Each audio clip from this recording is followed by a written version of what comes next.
వేదిక మీద ఉన్న పెద్దలందరికీ, కోలీగ్స్ అందరికీ నా నమస్కారాలు. వేదిక ముందు ఆసీనులై ఉన్నటువంటి విద్యార్థులకు అందరికీ మా యొక్క శుభాకాంక్షలు. ఈ సందర్భంగా ఇదంతా అరేంజ్ చేసినటువంటి ఆర్గనైజింగ్ కమిటీ ఏదైతే ఉందో ముందుగా వాళ్ళకి అందరికీ ధన్యవాదాలు. వీళ్ళు ప్రతి ఒక్కరిని కూడా ఇండివిజువల్గా కలిసి ఇన్వైట్ చేశారు విత్ ఫ్రూట్స్తో సహా. అందరినీ పేరున వచ్చి కలిసి ఎక్కడెక్కడ ఉన్నా కలిసి ఇన్వైట్ చేయడం అనేది ఈ రోజుల్లో చాలా కష్టమైన పని. అదేవిధంగా విద్యార్థులు కూడా మీ అందరినీ కూడా ఫోన్ నంబర్లో గ్యాదర్ చేసి కాంటాక్ట్ చేసి ఇంతమందిని ఇక్కడికి రప్పించడానికి వాళ్ళు చాలా కష్టపడి ఉంటారు. మనల్ని అందరినీ ఇక్కడికి గ్యాదర్ చేసినటువంటి ఆర్గనైజింగ్ కమిటీ ఏదైతే ఉందో వాళ్ళందరికీ ఒకసారి మీరందరూ క్లాప్స్ కొడితే, ఓకే, బాగా ఆకలి వేస్తున్నట్లుంది, క్లాప్స్ సౌండ్ రావడం లేదు. సరే, ఇక స్టేజీ మీద ఉన్నటువంటి మా కొలీగ్స్, హెచ్ఎంస్ వీళ్ళందరినీ ఒకసారి చూస్తే ఫస్ట్ హెచ్ఎం గారు సుబ్బారావు గారిని చెప్పుకుందాం. మామూలుగా మన పీరియడ్లు, పీడీ పీరియడ్లు, మాస్టర్ల పీరియడ్లు ఎవరో ఒకరు తీసుకుంటూ ఉండేవాళ్ళు. సార్ వీళ్ళు ఆ పీరియడ్ తీసుకుంటున్నారు, పిల్లల్ని పంపించట్లేదు, ఎప్పుడైనా కంప్లైంట్ ఇవ్వడానికి వెళ్తే అదే డైలాగ్ వాడేవాళ్ళు. అమ్మ 10 గొడ్లుండే ఒకడు పొడిసేది, అదే డైలాగ్ వాడేవాళ్ళు. అందరినీ కూడా శాంతంగా స్టూడెంట్స్ని అలాగే టీచర్స్ని చాలా మంచిగా చూసుకునేవాళ్ళు. ఎలక్షన్ డ్యూటీ వాళ్ళ ఇంటికి వెళ్ళి కూడా మమ్మల్ని అందరినీ కూడా అలాగే చాలా మంచిగా రిసీవ్ చేసుకున్నారు. ఇప్పుడు స్టూడెంట్స్ని ఎలా రిసీవ్ చేసుకున్నారో అదే ఫీలింగ్ మాకు కూడా కలిగింది.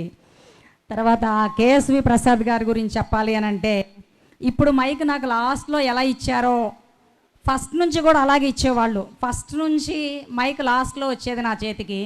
అప్పటికి అందరూ ఇప్పుడు మీరు ఫీల్ అయినట్లే చెప్పాలనుకున్న విషయాలు మొత్తం ముందు వాళ్ళు చెప్పేసేవాళ్ళు. ఇంకా నాకు ఏ విషయాలు మిగులుండేవి కాదు.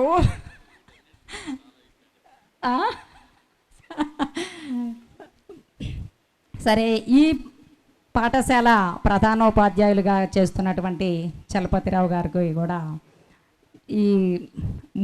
ఇది మూడోది ఇక్కడికి రావటం, గెట్ టుగెదర్కి చూసాము. అలాగే మంచిగా రిసీవ్ చేసుకొని మిమ్మల్ని అందరినీ చేసినందుకు, ఇలా అందరము కలిసే అవకాశాన్ని, వెన్యూని కల్పించినందుకు సార్ గారికి ఒకసారి ధన్యవాదాలు తెలియచేసుకుంటూ ఉన్నాను. సుబ్బారావు సార్ గారు నాకు పెద్దగా హలో, గుడ్ మార్నింగ్ ఇలా చెప్తూ వెళ్ళిపోయేవాళ్ళమే. తర్వాత పున్నయ్య గారు, శ్రీకాంత్ గారు, కేఎస్ఆర్ గారు, వీళ్ళ ముగ్గురు దాదాపు అదే టైంలో నేను కూడా ఇక్కడ జాయిన్ అవ్వడం జరిగింది.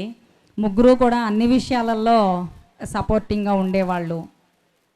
అలాగే మన హిందీ మాస్టర్ గారు నాగేశ్వరరావు గారు కూడా అన్ని విషయాల్లో కొంచెం పెద్దరికంగా అన్ని సలహాలు ఇవ్వడం, చెప్పడం చేసేవాళ్ళు. వాళ్ళందరికీ కూడా ధన్యవాదాలు తెలియజేసుకుంటున్నాను ఈ సందర్భంగా. ఇకపోతే స్టూడెంట్స్, శ్రీకాంత్ ఎవరో మరి ఒకసారి చెయ్యెత్తితే మళ్ళీ ఒకసారి చూస్తాను. నేను ఎక్కడా కనిపించలేదు నాకు. ఓకే, ఫోన్ చేసి ఇలా మేడం గెట్ టుగెదర్ పెట్టాలనుకుంటున్నాము, మీరు రావాలి అని ఇన్వైట్ చేస్తూ ఫోన్లో, మీరు చాలా స్ట్రిక్ట్గా ఉండేవాళ్ళు మేడం, నన్ను బాగా కొట్టేవాళ్ళు, ఇప్పుడు కూడా అలాగే ఉంటున్నారా అనేసి అడిగాడు. మీరు ఏదైనా తప్పు చేస్తే మీరు మంచిగా మారాలి, ఆ తప్పు మళ్ళీ రిపీట్ అవ్వకూడదు, భవిష్యత్తులో మంచిగా మీరు ఎదగాలి, మంచి పౌరులుగా ఎదగాలి అని అంటే ఇంకొక ఈ సందర్భంలో ఇంకొక పాయింట్, ఎదగటము అంటే అందరూ ఇంజనీర్లు, డాక్టర్లు, కలెక్టర్లో కాదు, వాళ్ళు చాలా తక్కువ మందే ఉంటారు. డాక్టర్లైనా, ఇంజనీర్లైనా, ఏ వృత్తి అయినా కానీ డిఈఓ గారు విజయభాస్కర్ గారు మా మీటింగుల్లో ఒక మాట చెప్తా ఉంటారు. ఏంటిదంటే అది, మీరు విద్యార్థులతో మాట్లాడేటప్పుడు వృత్తులు ఉన్నాయి అంటే అవన్నీ సమాజానికి అవసరం కాబట్టే ఉన్నాయి, లేకపోతే ఎప్పుడో నశించి ఉండేవి. మనం ఏం చెట్ల కింద జీవించాం, ఇల్లు కావాలి, రూపాయలు సంపాదించిన ఇంజనీర్లు, డాక్టర్లు రూపాయలు తినం, బియ్యం పండించుకోవాల్సిందే, కూరగాయలు తినాల్సిందే. కాబట్టి ఏ వృత్తి తక్కువ కాదు. మనం చేసేటటువంటి వృత్తిని నిజాయితీగా చేయాలి, సిన్సియర్గా చేయాలి, ఆ వృత్తిలో నిజాయితీ ఉండాలి. అప్పుడు మనకి మంచి పేరు వస్తుంది, సొసైటీకి మనం ఉపయోగపడిన వాళ్ళము అవుతాము.